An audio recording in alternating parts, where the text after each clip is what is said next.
Assalamualaikum warahmatullahi wabarakatuh. Saya Vira Diana Aryadi yang pada video kali ini akan membahas tentang sejarah, tujuan, fungsi, serta struktur dari bank sentral. Nah, yang pertama adalah sejarah awal berdirinya bank sentral. Awal mula bank sentral yaitu kembali lagi pada era pemerintahan Hindia Belanda yang pada saat itu dikenal sebagai The Javas Bank. Nah, The Javas Bank ini tepatnya didirikan pada tahun 1828. Bank ini bertugas untuk mencetak dan mengedarkan uang. Nah, dan kira-kira pada 1 abad kemudian, tepatnya pada tahun 1953, Bank Indonesia dibentuk dengan menggantikan fungsi dan peran dari The Javas Bank. Nah, sebagai bank sentral, Bank Indonesia saat itu memiliki 3 fungsi utama, yaitu di bidang perbankan, moneter, serta sistem pembayaran. Selain itu, Bank Indonesia juga diberi wewenang untuk melakukan fungsi bank komersial sebagaimana pendahulunya. Nah, 15 tahun kemudian, pemerintah menerbitkan Undang-Undang Bank Sentral yang isinya mengatur tentang tugas serta kedudukan dari Bank Indonesia. Undang-undang ini tentunya juga sebagai pembeda atas bank-bank lainnya yang melakukan fungsi komersial. Nah, setelah diterbitkan, Bank Indonesia juga memiliki tugas tambahan, yaitu membantu pemerintah dalam mewujudkan kesejahteraan rakyat. Pada tahun 1999, Indonesia memasuki era baru dalam sejarah sebagai bank sentral, independen yang memiliki tugas dan wewenang untuk mencapai dan memelihara kestabilan nilai rupiah. Nah, tugas tersebut ditetapkan dalam Undang-Undang Nomor 23 Tahun 1999. Nah, setelah itu beberapa amandemen Undang-Undang Bank Indonesia dilakukan. Pertama, pada tahun 2004, Undang-Undang Bank Indonesia diamandemen dengan konsentrasi pada aspek penting yang berhubungan dengan pelaksanaan tugas dan wewenang Bank Indonesia. Nah, amandemen selanjutnya yaitu pada tahun 2008 ketika pemerintah mengeluarkan peraturan pemerintah pengganti Undang-Undang Nomor 2 Tahun 2008 tentang perubahan kedua atas Undang-Undang Nomor 23 Tahun 1999. Nah, dalam perubahan tersebut ditegaskan bahwa Bank Indonesia juga berperan sebagai bagian dari upaya dalam menjaga stabilitas sistem keuangan. Perubahan undang-undang tersebut ditunjukkan untuk mewujudkan ketahanan perbankan secara nasional, untuk menanggulangi krisis global melalui peningkatan akses perbankan terhadap layanan pembiayaan jangka pendek dari Bank Indonesia. Nah, untuk status Bank Indonesia sudah ditetapkan sejak tahun 1999 sebagai lembaga negara yang independen dan memiliki kewenangan penuh dalam melaksanakan tugas serta terbebas dari campur tangan pemerintah ataupun pihak lain. Nah, hal tersebut berdasarkan pada Undang-Undang Nomor 23 Tahun 1999 yang kemudian diubah melalui Undang-Undang Nomor 6 Tahun 2009 tentang Bank Indonesia. Mengingat status tersebut, maka pihak luar atau pihak lain tidak boleh melakukan campur tangan atau intervensi dalam bentuk apapun. Bank Indonesia juga berkewajiban untuk menolak campur tangan apapun dari pihak luar. Kedudukan dan status Bank Indonesia yang independen sangat diperlukan agar Bank Indonesia dapat melakukan kewenangannya dalam melaksanakan fungsi dan perannya sebagai otoritas moneter dengan maksimal. Selain itu, Bank Indonesia juga diakui sebagai badan hukum, baik itu badan hukum publik maupun badan hukum perdata yang ditetapkan dengan undang-undang. Nah, produk dari Bank Indonesia sebagai badan hukum publik berupa aturan-aturan hukum yang mengikat atas dasar pelaksanaan undang-undang yang berlaku bagi seluruh masyarakat. Sebagai badan hukum perdata, BI dapat bertindak untuk dan atas nama sendiri di pengadilan maupun di luar pengadilan. Nah, materi yang kedua yaitu tentang tujuan dan tugas dari Bank Sentral. Berdasarkan Undang-Undang Nomor 10 Tahun 1998 tentang perbankan, bank dapat diartikan sebagai badan usaha yang menghimpun dana dari masyarakat dalam bentuk simpanan dan menyalurkannya dalam bentuk kredit dan bentuk-bentuk lainnya dalam rangka meningkatkan taraf hidup masyarakat. Sedangkan Bank Sentral adalah suatu lembaga yang melaksanakan kebijakan publik melalui sektor perbankan guna mempengaruhi variabel ekonomi.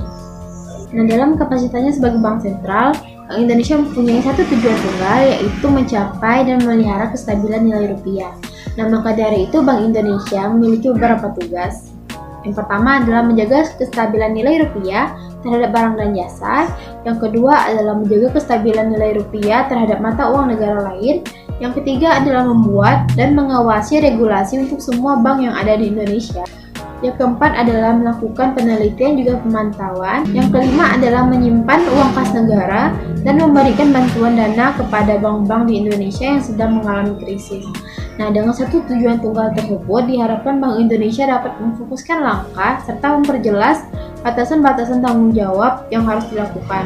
Oleh karena itu, masyarakat maupun pemerintah dapat dengan mudah melihat bagaimana kinerja Bank Indonesia. Nah, materi yang selanjutnya yaitu tentang fungsi Bank Sentral. Fungsi Bank Indonesia sebagai bank sentral sudah diatur dalam Undang-Undang Negara Republik Indonesia tahun 1945 pasal 23D yang mengatakan kalau sebuah negara punya sebuah bank sentral yang susunan, kedudukan, kewenangan, tanggung jawab, dan kemandiriannya diatur dengan undang-undang. Nah, untuk fungsi yang pertama yaitu menetapkan dan melaksanakan kebijakan moneter. Nah, untuk melaksanakan kebijakan ini, maka Bank Indonesia diberi wewenang sebagai berikut. Yang pertama adalah meningkatkan tingkat diskonto, cadangan minimum bank umum, serta mengatur kredit atau pembiayaan. Nah, yang kedua adalah menetapkan sasaran moneter dengan memperhatikan sasaran laju inflasi. Yang ketiga adalah melakukan pengendalian moneter dengan tidak terbatas pada operasi pasar terbuka di pasar uang, baik dalam bentuk mata uang rupiah maupun valuta asing. Nah, yang keempat adalah sebagai otoritas moneter. Bank Indonesia menetapkan dan melaksanakan kebijakan moneter untuk mencapai dan memelihara kestabilan nilai rupiah. Nah, untuk fungsi yang kedua yaitu mengatur dan menjaga kelancaran sistem pembayaran. Wewenang yang didapat oleh Bank Sentral yaitu yang pertama adalah menetapkan penggunaan alat atau instrumen pembayaran. Yang kedua adalah melaksanakan dan memberikan persetujuan dan izin atas penyelenggaraan jasa sistem pembayaran. Nah, yang ketiga adalah mewajibkan penyelenggara jasa sistem pembayaran untuk menyampaikan laporan kegiatannya.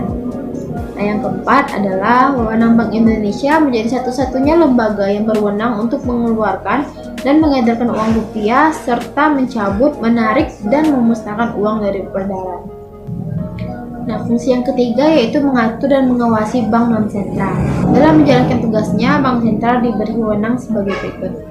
Yang pertama adalah mengenakan sanksi terhadap bank sesuai dengan peraturan perundang-undangan. Yang kedua adalah menetapkan peraturan bagi bank non-sentral. Yang ketiga adalah memberikan dan mencabut izin atas kelembagaan dan kegiatan usaha tertentu dari bank.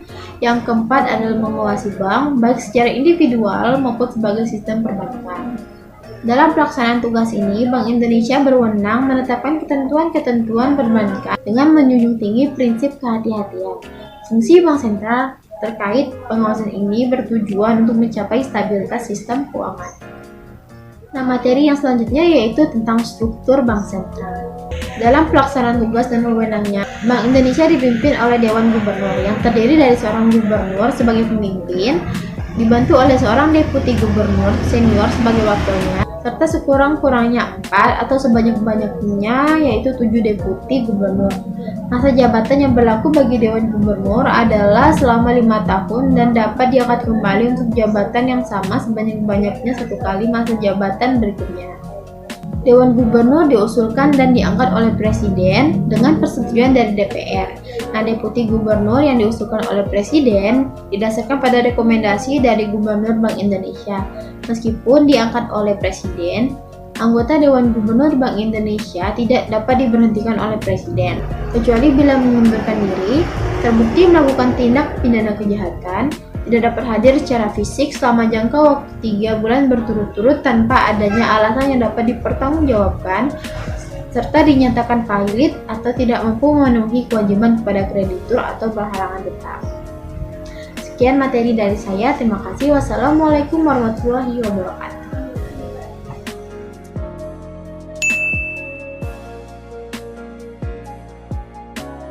Bismillahirrahmanirrahim. Perkenalkan, nama saya Muhammad Fauzi dari kelompok 9 Ekonomi Moneter. Di sini saya akan jelaskan tentang penciptaan uang oleh Bank Sentral atau lebih dikenal dengan sebutan Bank Indonesia ya, atau Bank BI. Jadi gini, proses perciptaan uang itu adalah proses memproduksi atau menghasilkan uang baru, teman-teman. Jadi untuk memproduksi uang baru terdapat ada 3 cara nih, teman-teman, untuk menghasilkan uang baru. Yang pertama itu dengan cara mencetak mata uang, baik itu kertas maupun dari logam. Yang kedua itu dengan cara pengadaan utang dan pinjaman. Dan yang ketiga itu dengan cara kebijakan pemerintah, seperti kayak pelonggaran kuantitatif itu termasuk dari kebijakan pemerintah. Berbagai regulasi, berbagai aturan untuk mengatur produksi, pengeluaran, dan penarikan uang. Ini merupakan salah satu fokus utama atau perhatian utama dalam ilmu ekonomi moneter untuk memengaruhi berjalannya pasar keuangan. Bank Sentral atau Bank Indonesia atau Bank BI ini adalah bank yang sangat bertanggung jawab untuk mengukur jumlah uang yang beredar, teman-teman, dan menunjukkan juga banyaknya uang yang ada pada salah satu waktu tertentu. Jumlah uang yang baru yang tidak dapat diketahui penciptaannya dapat ditunjukkan dengan cara membandingkan pengukuran-pengukuran tersebut pada waktu-waktu tertentu. Misalnya ada terdapat kerusakan pada mata uang logam, itu sebenarnya itu bisa dileburkan, teman-teman, bisa dileburkan untuk mendapatkan kandungan logam mulianya. Misalnya kayak gini, dia ini nilai logamnya itu lebih mahal daripada nilai nominalnya. Saya misalkan seperti koin ini adalah koin, misalnya nilai logamnya ini 100.000, sedangkan nilai nominalnya cuman 100 rupiah. Ya, jadi ini logam mulia ini boleh dileburkan hanya untuk mendapatkan kandungan logam mulianya, teman-teman. Atau ketika pencetaknya menarik kembali jaminan atas keamanannya. Oke, berbicara tentang uang. Uang itu kan merupakan alat pembayaran kan yang berlaku dari dulu sampai sekarang untuk semua jenis transaksi, baik itu transaksi online ataupun transaksi offline, atau bisa juga baik itu transaksinya langsung maupun secara tidak langsung. Misalnya kalau teman-teman itu transaksi langsung itu contohnya seperti antara pedagang sama pembeli di pasar tradisional, itu kan bertemu kan, artinya face to face kan antara pedagang sama pembeli, itu disebut dengan transaksi langsung. Kalau transaksi tidak langsung atau transaksi online itu biasanya kita dapati di zaman sekarang itu, misalnya teman-teman itu belanja di marketplace. Nah, itu kan terjadi transaksi jual beli tetapi tidak ketemu nih antar face to face, jadi cuman lewat online. Itu termasuk transaksi tidak langsung. Atau bisa juga dengan contohnya seperti teman-teman itu bayar barangnya itu lewat transfer ATM, itu juga termasuk transaksi tidak langsung, teman-teman. Sebenarnya keberadaan uang itu merupakan salah satu alternatif untuk transaksi lebih mudah daripada barter kan. Kalau teman-teman barter itu kan lebih dinilai tidak efektif dan kurang cocok lah digunakan pada saat transaksi dengan era modern saat ini. Barter itu kan kalau yang kita tahu bahwa transaksinya yaitu adalah barang antar barang kan. Misalnya saya ini punya beras kan, dan si B ini punya ikan ya. Jadi saya mau barter nih antara beras sama ikan. Itu sebenarnya tuh agak sulit di zaman sekarang karena kan untuk barter kan itu kan sulit dalam menentukan nilainya, juga dinilai biasa tuh terdapat antara bisa dirugikan bisa diuntungkan antara kedua belah pihak. Jadi agak kurang efisien lah kalau zaman sekarang menggunakan barter. Jadi dimunculkanlah dengan alternatif yaitu uang. Uang ini adalah salah satu alat pembayaran yang dipakai hingga sekarang. Dan pada akhirnya uang itu juga salah satu alat untuk mendorong perdagangan, untuk pembagian tenaga kerja, yang kemudian akan meningkatkan sebuah produktivitas dan kemakmuran, teman-teman.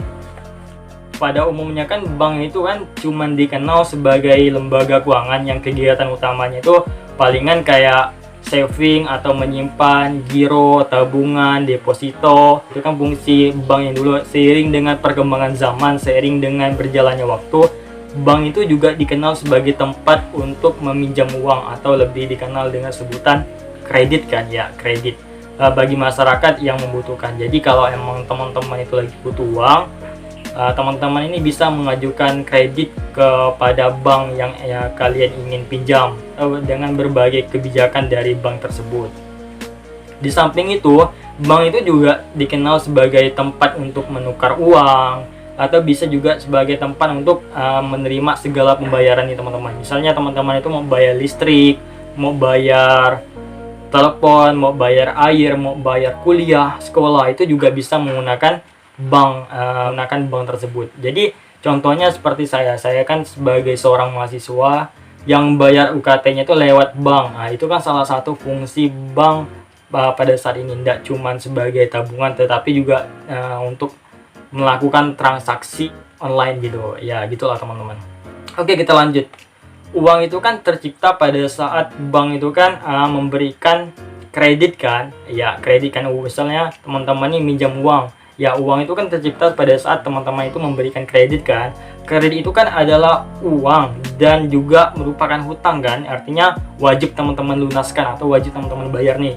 Yang biasanya sih kalau teman-teman minjam ke bank itu biasanya itu ada bunganya yang harus teman-teman bayar pada saat jatuh tempo. Oke, kita lanjut. Perum Peruri. Perum Peruri atau panjangannya yaitu adalah Perusahaan Umum Percetakan Uang Republik Indonesia atau lebih dikenal dengan sebutan Perum Peruri. Perum Peruri ini adalah salah satu BUMN teman-teman, badan usaha milik negara, yang mana katanya kalau kita kerja di BUMN itu gaji gede banget katanya. Perum Peruri ini ditugaskan atau diamanahkan atau mempunyai wewenang untuk mencetak uang rupiah, baik itu dalam bentuk logam maupun dalam bentuk kertas nih teman-teman, bagi Republik Indonesia. Wewenang itu udah jelas banget sih dengan tercantumnya di PP atau peraturan pemerintah, yaitu nomor 32 tahun 2006. Selain dia mencetak uang punya Indonesia, dia ini juga mencetak produk security lainnya seperti kayak cetakan kertas berharga non uang dan logam non uang. Itu adalah salah satu wewenang dari Perum Peruri. For your information, Perum Peruri ini didirikan pada tanggal 15 September tahun 1971 dan merupakan gabungan antara dua perusahaan teman-teman, yaitu adalah Perusahaan Percetakan Kebayoran atau lebih disingkat dengan Perusahaan Perkeba dan Perusahaan Artayasa. Jadi Perum Peruri ini adalah gabungan teman-teman antara dua perusahaan tadi kan. Yang pertama itu tadi apa? Perkeba dan Perusahaan Artayasa. Pendirian dari Perum Peruri ini udah sesuai dengan peraturan pemerintah nomor 60 tahun 1971. Selanjutnya diubah lagi dengan peraturan pemerintah nomor 25 tahun 1982. Kemudian diubah lagi atau disempurnakan lagi dengan peraturan pemerintah nomor 34 tahun 2000. Dan yang terakhir itu disempurnakan untuk terakhir kalinya, yaitu adalah peraturan pemerintah nomor 32 tahun 2000 teman-teman. Sesuai dengan peraturan pemerintah nomor 32 tahun 2006, Perum Peruri atau nama panjangannya yaitu adalah Perusahaan Umum Percetakan Uang Republik Indonesia. Dia ini diberikan wewenang, diberikan tugas atau diberikan amanah oleh rakyat Indonesia untuk mencetak 5 produk unggulannya teman-teman. Yang pertama itu dia ini mempunyai wewenang untuk mencetak uang kertas dan uang logam. Yang kedua itu mencetak paspor Republik Indonesia. Yang ketiga itu mencetak pita cukai. Yang keempat itu mencetak materai, dan yang terakhir itu diberi amanah untuk mencetak sertifikat tanah. Jadi kalau teman-teman itu mempunyai paspor, sertifikat tanah, materai, dan uang, itu semuanya itu adalah produk unggulan dari Perum Peruri. Produk yang dicetak oleh Perum Peruri ini mempunyai ciri khusus teman-teman dari segi pengamanannya, karena mengingat dokumen tersebut kan adalah dokumen negara, artinya bahwa dokumen ini sangat vital dan sangat penting bagi negara. Oleh karena itu, Perum Peruri ketika mau mencetak barang tersebut selalu memfokuskan pada unsur-unsur security atau safety pada setiap produk cetakannya teman-teman. Oke, sekian itu adalah penjelasan tentang penciptaan uang oleh Bank Sentral. Apabila terdapat perkataan yang salah mohon dimaafkan. Kita next ke materi selanjutnya ya.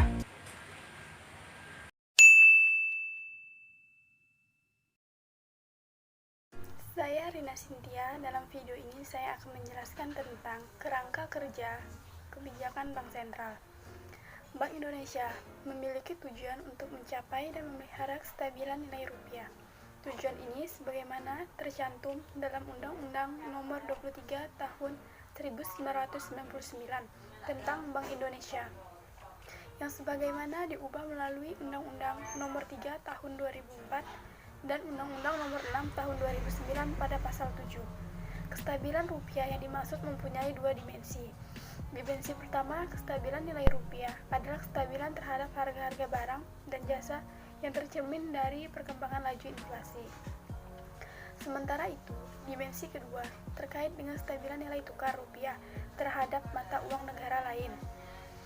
Indonesia menganut sistem nilai tukar mengambang free floating. Namun, peran kestabilan nilai tukar sangat penting dalam mencapai kestabilan harga dan sistem keuangan. Dalam upaya mencapai tujuan tersebut, Bank Indonesia sejak 1 Juli 2005 menerapkan kerangka kebijakan moneter Inflation Targeting Framework atau ITF.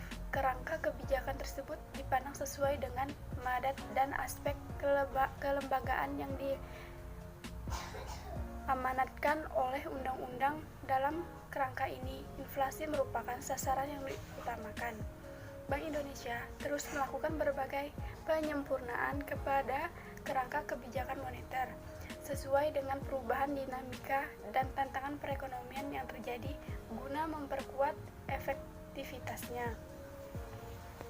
Dalam melaksanakan kebijakan moneter, Bank Indonesia menganut kerangka kerja yang dinamakan Inflation Targeting Framework atau ITF. ITF merupakan suatu kerangka kerja dengan kebijakan moneter yang diarahkan untuk mencapai sasaran inflasi yang ditetapkan ke depan dan diumumkan kepada publik sebagai perwujudan dan komitmen dan akuntabilitas Bank Sentral. ITF diimplementasikan dengan menggunakan suku bunga kebijakan sebagai sinyal kebijakan moneter dan suku bunga pasar uang antar bank sebagai sasaran operasional. Kerangka kerja ini diterapkan secara formal sejak 1 Juli 2005. Setelah sebelumnya menggunakan kerangka kebijakan moneter dengan uang primer sebagai sasaran kebijakan moneter. Berpijak pada pengalaman krisis keuangan global 2008-2009, salah satu pelajaran penting yang mengemukakan adalah perlunya fleksibilitas yang cukup bagi Bank Sentral untuk merespon perkembangan ekonomi yang semakin kompleks dan peran sektor keuangan yang semakin kuat dalam mempengaruhi stabilitas ekonomi makro. Berdasarkan perkembangan tersebut, Bank Indonesia memperkuat kerangka ITF menjadi fleksibel ITF. Fleksibel ITF dibangun dengan tetap berpijak pada elemen-elemen penting ITF yang telah terbangun. Elemen-elemen pokok ITF termasuk pengumuman sasaran inflasi kepada publik. Kebijakan moneter yang ditempuh secara forward looking atau kebijakan moneter diarahkan untuk mencapai sasaran inflasi pada periode yang akan datang karena mempertimbangkan adanya efek tunda atau time lag kebijakan moneter. Akuntabilitas kebijakan kepada publik tetap menjadi bagian dalam fleksibel ITF. Kerangka fleksibel ITF dibangun berdasarkan 5 elemen pokok, yaitu yang pertama, strategi penargetan inflasi sebagai strategi dasar kebijakan moneter. Yang kedua, integrasi kebijakan moneter dan makroprudensial untuk memperkuat transmisi kebijakan dan sekaligus mengupayakan stabilitas makroekonomi. Yang ketiga, peran kebijakan nilai tukar dan arus modal dalam mendukung stabilitas makroekonomi. Yang keempat, penguatan koordinasi kebijakan Bank Indonesia dengan pemerintah untuk pengendalian inflasi maupun dalam menjaga stabilitas moneter dan sistem keuangan. Yang kelima, penguatan strategi komunikasi kebijakan sebagai bagian dari instrumen kebijakan. Krisis keuangan global yang terjadi pada tahun 2008-2009 mengharuskan Bank Sentral untuk melakukan stabilitas sistem keuangan dan penyelamatan perekonomian. Kebijakan yang hanya mengedepankan penerapan ITF dipandang tidak lagi sesuai. Hal ini dikarenakan penerapan ITF secara ketat hanya fokus pada kebijakan moneter untuk menjaga inflasi sesuai dengan targetnya. Tidak cukup untuk menjaga stabilitas sistem perekonomian secara keseluruhan. Peran sistem keuangan makin besar dalam perekonomian, sehingga dampak ketidakstabilan sistem keuangan menjadi semakin signifikan. Hal ini tercermin dari besarnya biaya penyelamatan dan dampak yang ditimbulkan oleh krisis keuangan global pada tahun 2008-2009. Hal ini menyadarkan pentingnya peran bank sentral untuk turut menjaga stabilitas sistem keuangan. Penerapan ITF untuk pencapaian stabilitas harga hanya memenuhi syarat perlu, belum kondisi kecukupan. Pasca kritis keuangan global tahun 2008-2009, Bank Sentral dituntut untuk semakin memperkuat stabilitas sistem keuangan untuk memastikan perekonomian berada dalam kondisi stabil, baik dari sisi makroekonomi maupun sektor keuangan. Untuk itu, keberhasilan penerapan ITF harus didukung dengan kerangka pengaturan di sektor keuangan secara makro. Oleh karena itu, Bank Indonesia memperkuat kerangka ITF menjadi fleksibel ITF dengan makin memperkuat mandatnya dalam menjaga stabilitas harga dan turut mendukung stabilitas sistem keuangan. Pencapaian overriding objektif ITF dan fleksibel ITF adalah sama, yaitu pengendalian inflasi. Dimensi baru sejak krisis keuangan global adalah perkembangan peran bank sentral dalam turut menjaga stabilitas sistem keuangan secara terintegrasi dengan mandat mencapai stabilitas harga. Upaya pencapaian target tersebut dilakukan melalui respon bauran kebijakan dengan memenuhi aspek transparansi dan akuntabilitas. Bank Indonesia melaporkan pelaksanaan tugas tersebut secara reguler kepada Dewan Perwakilan Rakyat dan pemerintah secara reguler.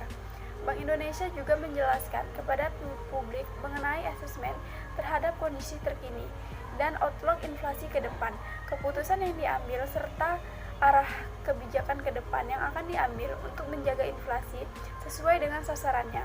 Hal ini tidak hanya untuk memenuhi aspek transparansi, namun juga penting dalam memperkuat kredibilitas Bank Indonesia sehingga kebijakan yang ditempuh menjadi lebih baik, efektif dalam rangka memperkuat efektivitas transmisi kebijakan moneter.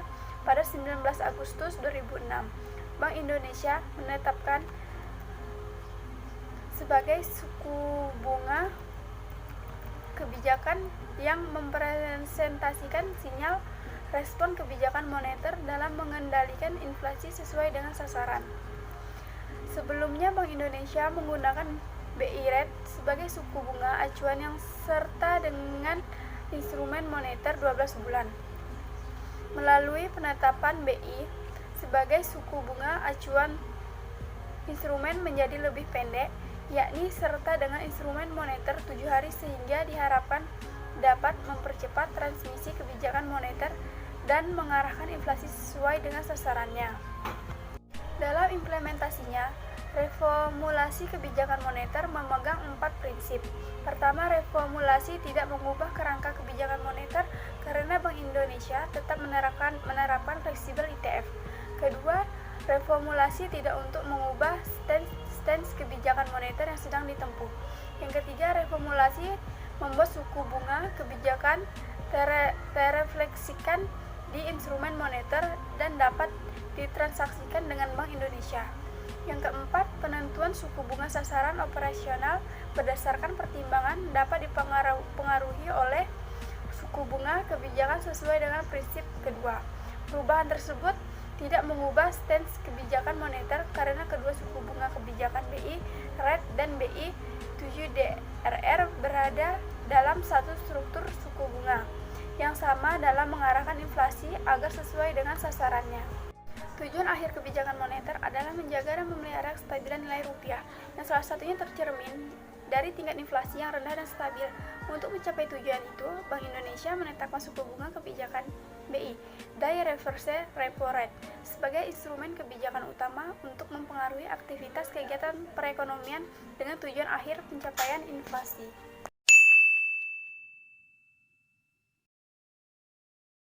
Saya di sini akan melanjutkan pembahasan mengenai lembaga-lembaga keuangan internasional. Menurut Kasmir, lembaga keuangan internasional didirikan untuk menangani masalah-masalah keuangan yang bersifat internasional, baik berupa bantuan pinjaman atau bantuan lainnya.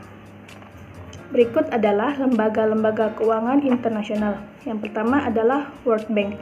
World Bank atau International Bank Reconstruction and Development atau yang lebih dikenal dengan IBRD adalah sebuah organisasi yang berdiri dengan tujuan untuk melawan kemiskinan dengan cara memberikan bantuan kepada negara-negara yang tergolong miskin dan sedang dalam keadaan ekonomi yang tidak stabil.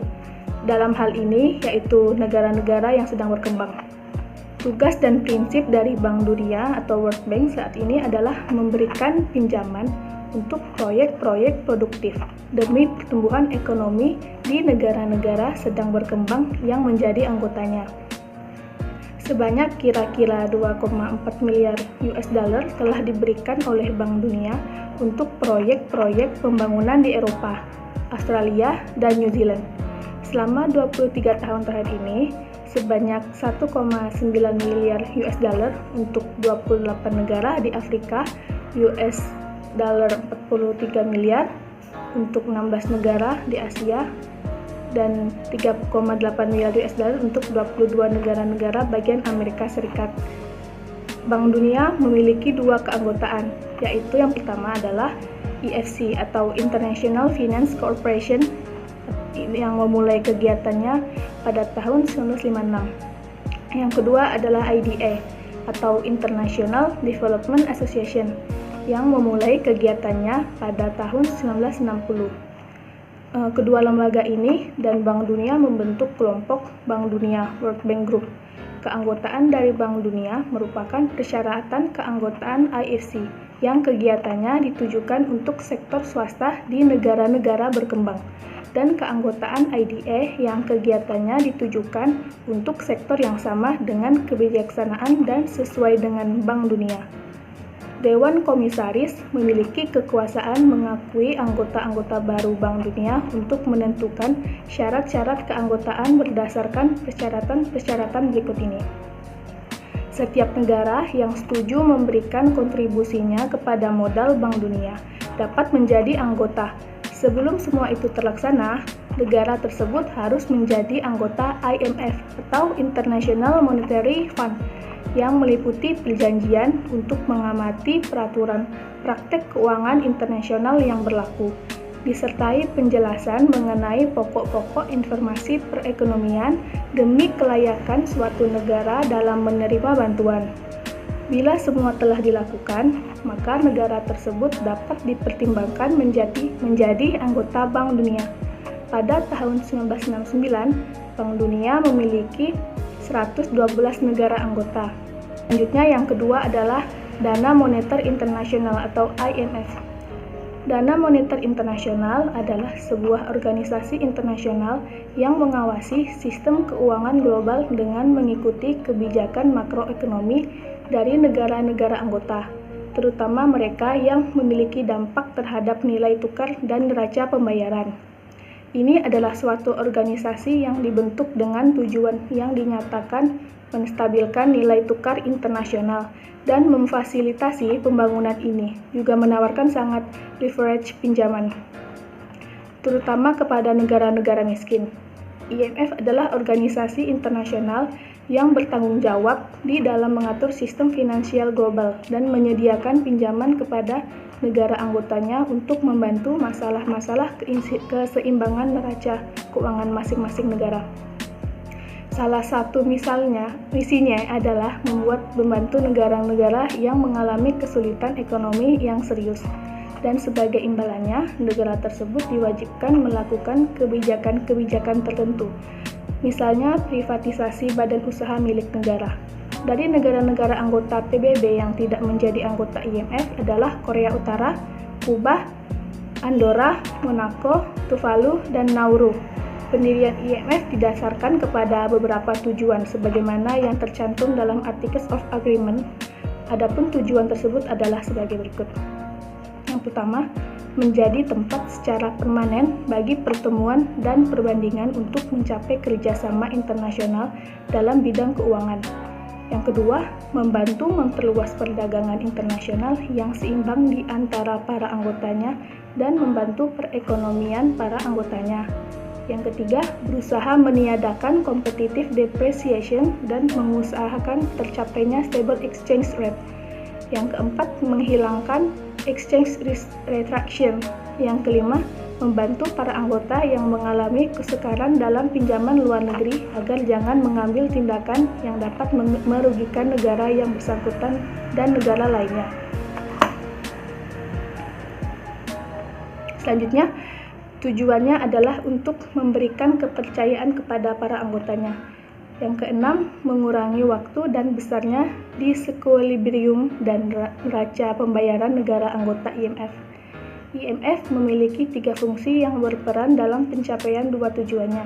Yang pertama, pemantauan yang diartikan sebagai tanggung jawab mengawasi sistem keuangan internasional dan mengawasi kepatuhan setiap negara anggota dalam memenuhi kewajibannya untuk mengimplementasikan kebijakan-kebijakan yang kondusif bagi pertumbuhan yang terpadu seperti stabilitas harga, membantu memajukan pengaturan pertukaran yang stabil dan menghindari manipulasi nilai tukar, serta memberikan data perekonomiannya kepada IMF sehingga dapat memantau kondisi ekonomi dan keuangan di seluruh dunia, serta memeriksa apakah kebijakan di negara anggota terbukti benar menurut sudut pandang internasional maupun nasional.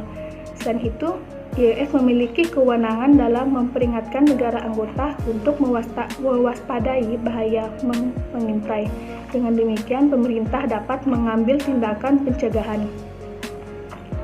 The Asian Development atau Bank Pembangunan Asia. Bank Pembangunan Asia didirikan dalam rangka memberikan bantuan keuangan kepada negara-negara di Asia. Bank Pembangunan Asia didirikan tahun 1966 sebagai rasa solidaritas bangsa-bangsa Asia yang sangat memerlukan dana bagi pembangunan negaranya. Tujuan pendirian Bank Asia lebih didasarkan dalam rangka kerjasama ekonomi dan pembangunan akibat sulitnya memperoleh bantuan dari negara-negara maju. Fungsi dan tujuan ASEAN Development Bank antara lain, pertama, menyokong investasi modal pemerintah maupun swasta di wilayah Asia untuk tujuan-tujuan pembangunan. Yang kedua, memanfaatkan sumber-sumber daya yang tersedia untuk membiayai pembangunan. Dengan memprioritaskan wilayah dan subwilayah Asia berupa berbagai proyek dan program regional yang berperan secara efektif terhadap pertumbuhan ekonomi yang selaras di wilayah tersebut secara keseluruhan, dan yang sangat diutamakan adalah kebutuhan dari negara-negara kecil atau negara-negara yang sulit berkembang di wilayah Asia. Yang ketiga, memenuhi permintaan negara-negara anggota untuk membantu mereka dalam mengkoordinasikan kebijaksanaan dan rencana pembangunan mereka dengan tujuan untuk lebih memanfaatkan sumber-sumber daya yang dimiliki, menyehatkan perekonomian, dan meningkatkan ekspansi perdagangan luar negeri, terutama di antara negara-negara Asia sendiri. Yang keempat, memberikan bantuan teknis untuk menyiapkan, membiayai, dan melaksanakan berbagai program dan proyek-proyek pembangunan, termasuk memformulasikan usulan bagi proyek-proyek tertentu. Yang kelima, bekerja sama dengan PBB dan badan-badan organisasi di bawah PBB, terutama SKF dan juga dengan berbagai lembaga negara dan lembaga internasional lainnya, seperti berbagai organisasi nasional baik pemerintah maupun swasta yang berkepentingan dengan investasi dari pengembangan dana di suatu wilayah, serta memberikan berbagai kesempatan untuk melakukan investasi bagi lembaga-lembaga tersebut. Yang keenam, melaksanakan berbagai kegiatan dan memberikan berbagai jasa-jasa lainnya sesuai dengan tujuan Asian Development Bank. Yang terakhir, lembaga-lembaga keuangan internasional adalah Islamic Development Bank, IDB. Islamic Development Bank, IDB sendiri merupakan lembaga yang menjadi pelopor berdirinya bank syariah di tingkat internasional. Secara resmi, IDB didirikan pada Oktober 1975 oleh 22 negara anggota. Organisasi Konferensi Islam OKI salah satunya yaitu Indonesia. Gagasan didirikannya IDB ini bermula dari sebuah konferensi yang dilakukan oleh para menteri luar negeri di Karachi pada Desember 1970. Fungsi IDB adalah memberikan pinjaman untuk proyek-proyek produktif dalam pembangunan ekonomi dan sosial. Selain itu, IDB juga mendirikan dan mengoperasikan dana khusus untuk tujuan tertentu seperti dana bantuan untuk masyarakat muslim di negara-negara non-anggota IDB dan berwenang untuk menerima dana dan memobilisasi dana tersebut berdasarkan sumber daya keuangan syariah yang kompatibel. Hal ini juga dituntut dengan tanggung jawab untuk membantu dalam promosi perdagangan luar negeri, terutama dalam barang-barang modal di antara negara anggota, yakni memberikan bantuan teknis kepada negara-negara anggota dan memperluas fasilitas pelatihan untuk personil yang terlibat dalam kegiatan pembangunan di negara-negara muslim untuk menyesuaikan diri dengan syariah. Adapun tujuan dari IDB sendiri adalah untuk mendorong pembangunan ekonomi dan kemajuan sosial negara-negara anggota dan masyarakat muslim, baik secara perorangan maupun bersama-sama dengan prinsip-prinsip syariah, yaitu hukum Islam. Saat ini, keanggotaan IDB terdiri dari 56 negara. Syarat dan kondisi dasar untuk keanggotaan adalah bahwa negara calon anggota harus menjadi anggota Organisasi Konferensi Islam (OKI), membayar kontribusi kepada modal bank, dan bersedia menerima syarat-syarat dan kondisi sebagaimana dapat diputuskan oleh Dewan Gubernur IDB. Setiap negara anggota dewan diwakili oleh seorang gubernur dan gubernur alternatif. Setiap anggota memiliki 500 suara dasar ditambah 1 suara untuk setiap saham berlangganan. Secara umum, keputusan diambil oleh Dewan Gubernur berdasarkan mayoritas hak suara yang terwakili dalam pertemuan. Dewan Gubernur bertemu sekali setiap tahun untuk meninjau kegiatan bank untuk tahun sebelumnya dan untuk memutuskan kebijakan masa depan. Sekian presentasi.